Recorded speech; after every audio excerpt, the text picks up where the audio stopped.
अब देखिए एक घटना मैं बताता हूं। मैं इजराइल जा रहा था तो सभी ये जो बुद्धिमान लोग होते हैं ना, जो इस दुनिया में बड़े हुए हैं, मुझे एडवाइस करते थे कि साहब इजराइल जाते हैं तो पैलेस्टाइन जाना ही चाहिए। भारत में सेकुलरिज्म का अर्थ यही है कि अगर आप हनुमान जी के मंदिर गए तो शाम को इफ्तार पार्टी करनी पड़ेगी। ये ऐसी साइकी बनी हुई है जी।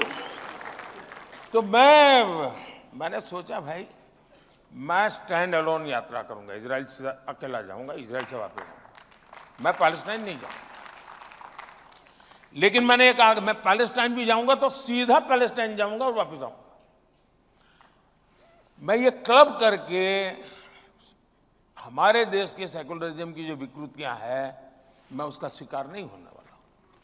और देश की आजादी के बाद मैं पहला प्रधानमंत्री था जो इजराइल गया, शान से कार्यक्रम किए, तब वापिस आया।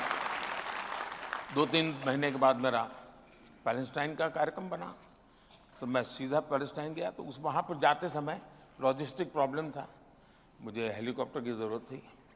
मैं जॉर्डन से जाने वाला था तो जॉर्डन के किंग जो मोहम्मद साहब के सीधे वारिस है, जॉर्डन के किंग मोहम्मद पैगंबर साहब के डायरेक्ट वारिस है, उनको पता चला कि मैं ऐसे ही वहाँ से पास हो रहा हूँ। उनका जी नहीं, मैं अपना कार्यक्रम बदल करके जॉर्डन वापस आऊँगा, आप मेरे यहाँ आइए, हम बैठेंगे और आपको हेलीकॉप्टर आपके देश से लाने की जरूरत है, मेरे हेलीकॉप्टर में जाएंगे और पूरी यात्रा में मेरी व्यवस्था रहेगी।